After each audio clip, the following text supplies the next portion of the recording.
ರಜನಿಕಾಂತ್ಗೆ ನಿಜವಾಗಿಯೂ ಬಂದಿತ್ತ CM offer. DMK ಹಾಗೆ ಅಣ್ಣಾ ಡಿಎಂಕೆ ಪಕ್ಷಗಳು ಸೇರಿ ತಲೈವಾಗೆ ಆಫರ್ ನೀಡಿದ್ವಾ? ರಜನಿಕಾಂತ್ಗೆ ನಿಜವಾಗಿಯೂ ಬಂದಿತ್ತ ಸಿಎಂ ಆಫರ್. ಡಿಎಂಕೆ ಹಾಗೆ ಅಣ್ಣಾ ಡಿಎಂಕೆ ಪಕ್ಷಗಳು ಸೇರಿ ತಲೈವಾಗೆ ನೀಡಿದ್ವಾ ಆಫರ್? ಸ್ಟಾಲಿನ್ ಭೇಟಿ ನಂತರ ಎದ್ದಿದ್ದ ವದಂತಿಗೆ ಈಗ ರಜನಿಕಾಂತ್ ಏನಂದಿದ್ದಾರೆ ಗೊತ್ತಾ? ಕೊಳತ್ತೂರಿನಲ್ಲಿ ಸ್ಟಾಲಿನ್ ಸೋತ ಬಗ್ಗೆ ನನಗೆ ಬೇಜಾರಾಗಿತ್ತು, ಅದಕ್ಕಾಗಿ ನಾನು ಸ್ಟಾಲಿನ್ ಅವರನ್ನ ಭೇಟಿ ಮಾಡಿದೆ. ಆದರೆ ಹೊರಗೆ ಬೇರೆ ಬೇರೆ ವದಂತಿಗಳು ಹಬ್ಬಿದ್ವು, ಸುದ್ದಿಯೇ ಹಬ್ಬಿ ಹೋಗಿತ್ತು. ವಿಜಯ್ ಸಿಎಂ ಆಗೋದನ್ನ ತಡೆಯಲು ನಾನು ನೋಡಿದೆ ಅಂತ, ಜೊತೆಗೆ ನಾನು ಡಿಎಂಕೆ ಅಣ್ಣಾ ಡಿಎಂಕೆ ಪಕ್ಷಗಳನ್ನ ಒಂದು ಮಾಡಲು ನೋಡಿದೆ ಅಂತ ಸುದ್ದಿ ಹಬ್ಬಿತ್ತು. ಅಣ್ಣಾ ಡಿಎಂಕೆ ಮೈತ್ರಿಗೆ ನಾನು ಪ್ರಯತ್ನಿಸಿದ್ದೆ ಎನ್ನುವುದು ಶುದ್ಧ ಸುಳ್ಳು. ಅಷ್ಟು ಕೆಟ್ಟವನಲ್ಲ ಈ ರಜನಿಕಾಂತ್, ಆ ರೀತಿಯ ರಾಜಕೀಯ ನನಗೆ ಬೇಡ. ಡಿಎಂಕೆ ಅಣ್ಣಾ ಡಿಎಂಕೆ ಮೈತ್ರಿ ಸಿಎಂ ಆಗ್ತಾರೆಂಬ ವದಂತಿಗೆ ಈಗ ರಜನಿ ತೆರೆಯನ್ನ ಎಳೆದಿದ್ದಾರೆ. ಖುದ್ದು ಸೂಪರ್ ಸ್ಟಾರ್ ರಜನಿಕಾಂತ್ ಅವರು ಸ್ಪಷ್ಟೀಕರಣ ಕೊಟ್ಟಿದ್ದಾರೆ ಈ ಕುರಿತಾಗಿ. ಇದೀಗ ರಜನಿಕಾಂತ್ಗೆ ನಿಜವಾಗಿಯೂ ಕೂಡ ಸಿಎಂ ಆಫರ್ ಬಂದಿತ್ತಾ? ಡಿಎಂಕೆ ಅಣ್ಣಾ ಡಿಎಂಕೆ ಪಕ್ಷಗಳು ಸೇರಿ ತಲೈವಾಗೆ ಆಫರ್ ನೀಡಿತ್ತಾ? ಸ್ಟಾಲಿನ್ ಭೇಟಿಯ ನಂತರ ಎದ್ದಿದ್ದ ವದಂತಿಗೆ ಈಗ ರಜನಿಕಾಂತ್ ಅವರು ಏನ್ ಹೇಳಿದ್ದಾರೆ? ಕೊಳತ್ತೂರಿನಲ್ಲಿ ಸ್ಟಾಲಿನ್ ಸೋತ ಬಗ್ಗೆ ನನಗೆ ತುಂಬಾನೇ ಬೇಜಾರಾಗಿತ್ತು, ಅದಕ್ಕಾಗಿ ನಾನು ಸ್ಟಾಲಿನ್ ಅವರನ್ನ ಭೇಟಿ ಮಾಡೋದಕ್ಕೆ ಹೋಗಿದ್ದೆ. ಆದ್ರೆ ಹೊರಗೆ ಬಂದ ಮೇಲೆ ಸುಳ್ಳು ಸುದ್ದಿಗಳು, ವದಂತಿಗಳು ಹಬ್ಬಿದ್ವು.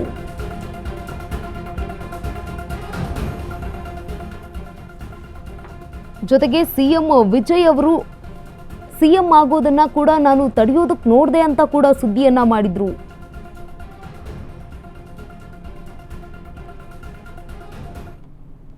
என்னுடைய தேர்தல் முடிவுகள் வந்த உடனே நான் ஸ்டாலின் சாரை போய் பார்த்தது, அது கொஞ்சம் விமர்சனங்கள் வந்தது. ஸ்டாலின் சார் அவர்களே என்னுடைய 38-40 ஆண்டு நண்பர். என்னுடைய நட்பு கொள்கைகள் அரசியலுக்கு அப்பாற்பட்டது. ஜனநாயகத்தில் தோல்வி வெற்றி சகஜம். இருந்தாலும் ஸ்டாலின் அவர்கள் அந்த குளத்தூரில் தோத்தது எனக்கு கொஞ்சம் சங்கடமாக இருந்தது. அதுக்காக ஒரு நண்பனுங்கிற முறையில், நட்பு முறையில் அவர் போய் நான் பார்த்தேன். அதுக்கு நான் இங்கே விஜய் சிஎம் ஆகக்கூடாது, போடு வரக்கூடாது, அதை தடுக்கிறதுக்கு ரஜினி அங்கே போயிருக்காங்க. வேறு ஏதோ 2 பெரிய பார்ட்டியை சேர்க்கணும்னு சொல்லி பேசுகிறாங்க அப்படின்னு சொல்லி விமர்சனங்கள் வெளியே வருது. அந்த சூழ்நிலையில் தான் அதெல்லாம் பேச முடியுமா? அப்படி பேசுகிற ஒரு தரங்கெட்ட ஆள் ரஜினிகாந்த் இல்லை.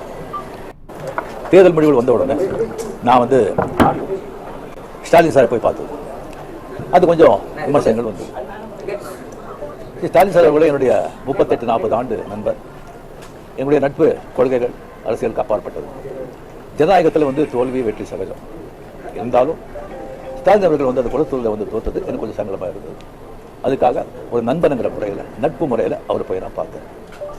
அதுக்கு நான் இங்கே விஜய் சிஎம் ஆகக்கூடாது, போடு வரக்கூடாது, அதை தடுக்கிறதுக்கு ரஜினி அங்கே போயிருக்காங்க. வேறு ஏதோ 2 பெரிய பார்ட்டியை சேர்க்கணும்னு சொல்லி பேசுகிறாங்க அப்படின்னு சொல்லி விமர்சனங்கள் வெளியே வருது. அந்த சூழ்நிலையில் தான் அதெல்லாம் பேச முடியுமா? அப்படி பேசுகிற ஒரு தரங்கெட்ட ஆள் ரஜினிகாந்த் இல்லை.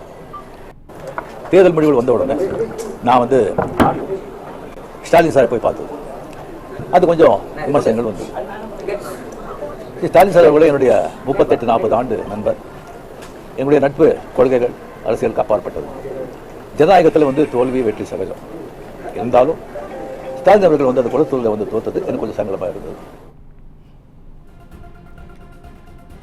ಇದೀಗ ರಜನಿಕಾಂತ್ಗೆ ನಿಜವಾಗಿಯೂ ಕೂಡ ಸಿಎಂ ಆಫರ್ ಬಂದಿತ್ತಾ ಅನ್ನುವಂತಹ ಪ್ರಶ್ನೆಗಳಿಗೆ, ಜೊತೆಗೆ ಡಿಎಂಕೆ ಅಣ್ಣಾ ಡಿಎಂಕೆ ಪಕ್ಷಗಳು ಸೇರಿ ತಲೈವಾಗೆ ಆಫರ್ ನೀಡಿದ್ವಾ, ಈ ಎಲ್ಲ ಪ್ರಶ್ನೆಗಳಿಗೂ ಇದೀಗ ರಜನಿಕಾಂತ್ ಅವರು ಉತ್ತರವನ್ನ ನೀಡಿದ್ದಾರೆ.